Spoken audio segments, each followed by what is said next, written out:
Hello and welcome to this video on the function application typing rule in the Hindley-Milner type system. This is part of a kind of mini subseries on the Hindley-Milner typing rules, which is part of a wider Hindley-Milner series. I'd recommend you watch the typing rule videos in order, so if you haven't seen them, there's the intro and the variable rule before this. So without further ado, let's jump into the rule. As before, let's pick out some of the things we recognize here, because otherwise there's quite a lot thrown at us straight away. We've got some expressions. So here we've got some expression E0, we've got another expression which is called E1, and we've also got the function application itself where we've applied E0 to E1. So E1 being the argument and E0 being the function. We've also got some types here. These are monotypes. We've got tau A, tau B, and we've also got tau A to tau B. And of course, where we've got both an expression and a type, and they're separated with that little colon has type operator, we have got some assignments. So we've got E0 has type tau A to tau B, E1 has type tau A, and E0 applied to E1 has type tau B. And also, we don't forget that we've got our context, this is our capital gamma, and we've also got our judgments. So that's why we've got something on the left of our turnstile, which then means the right holds. So for example, from the context, it follows that E0 has type tau A to tau B. As before, everything on top of the rule is called the premise, and the bottom is called the conclusion. And so if the premise is true, then the conclusion holds. And as a whole, we call this a rule or a typing rule. Let's make this a bit smaller so we give ourselves some space. And let's try and read this rule through. Again, this first pass will be very literal, very kind of almost like transliteration, and then we'll try and simplify that to get a better intuition for what this rule is telling us. As before, we've got a rule, so we've got the if premise, then conclusion structure, and reading through that premise, we start with if from the context gamma, it follows that the expression E0 has type tau A to tau B, and so that's tau A and then the arrow tau B. And this is the function type function. So the function type function is one of these functions in the set of type functions that are allowed. And so it's basically that arrow there, which is telling us that this is actually the composition of multiple types. It doesn't really make sense. As long as you're happy with this being the type for a function from tau A to tau B, that is fine. You can see we've also got two judgments on the top. And so we separate them with just a little bit of spacing on the top. And we'll say this is, and so both of these things have to hold. Continuing on to that second part, we've got from the context gamma, it follows that the expression E1 has type tau A. Then moving on to the bottom half, we've got this then divider. We have from the context gamma, it follows that. And then we've got this function application expression E0, E1. So we have the function application expression E0, E1 has type tau B with that assignment there. So as I said, this is kind of a transliteration of the rule. So hopefully maybe it gives you a bit more understanding of what it is. But I think if we try and condense that really into what the rule is saying, we'll get a better understanding for what the rule is doing. So let's try and get an intuition for it. Let's take the top half where we say if from the context gamma, so we have this context gamma, it follows that the expression E0 has type tau A to tau B. And also from the context gamma, it follows that the expression E1 has type tau A. How can we simplify this?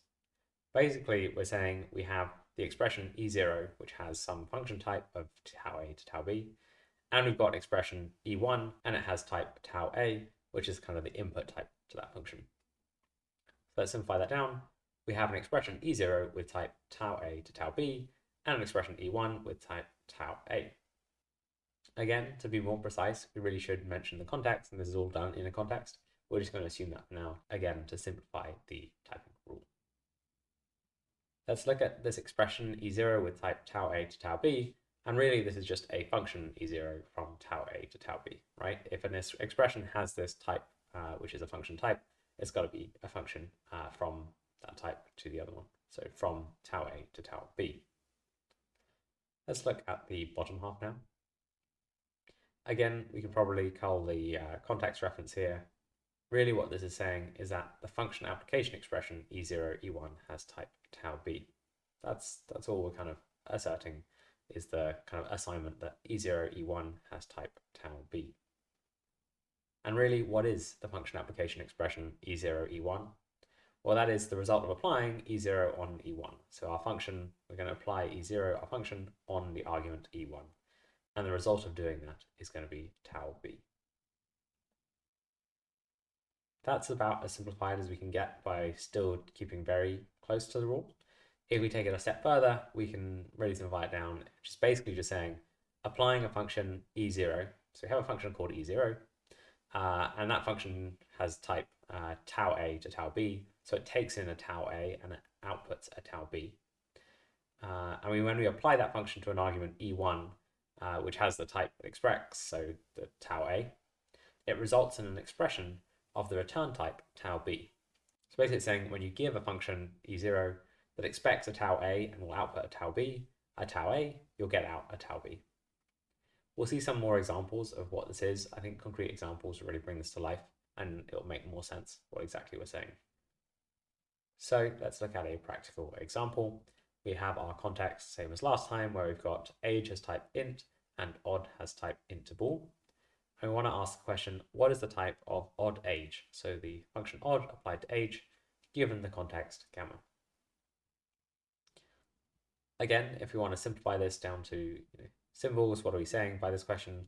Basically saying from the context, it follows that odd age has some type, and we're questioning what that type is. So if we have a look at this, well, let's look at the rule that we were just thinking about, because probably that's likely to be relevant. At the bottom there, we've got this context capital gamma. From that, it follows that E0, E1 has type tau b. And E0, E1 looks a lot like odd age. So let's try substituting that in, where you say E0 is going to be the odd part, E1 is going to be the age part. Up here as well, we've got this E0 is going to be odd. And so if we look at what we have in the context where we've got this odd has type int to bool. So if E0 is odd, well then tau a has to be int and tau b has to be bool.